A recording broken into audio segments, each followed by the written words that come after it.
আজকের এই নির্বাচনী পথসভার উপস্থিত সকল দর্শকের প্রতি রইল আমার আন্তরিক ভালোবাসা ও শুভেচ্ছা।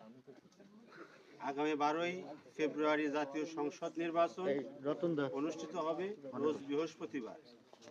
আমাদের এই রাজবাড়ী 2 আসনের ধানের শীষ প্রতীকে হারুন ভাই আমাদের নমিনেশন পাইছে এবং জিয়া পরিবার অত্যন্ত একটা ভালো মানুষের নমিনেশন দিছে।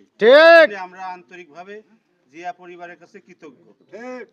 আর 3 বারের প্রধানমন্ত্রী, বাংলাদেশের নারী প্রধানমন্ত্রী, প্রথম নারী প্রধানমন্ত্রী বেগম জিয়া, উনি তার অসমাপ্ত কিছু কাজ সে এই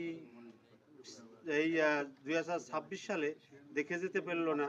এর জন্য আমরা আন্তরিকভাবে দুঃখিত। উনি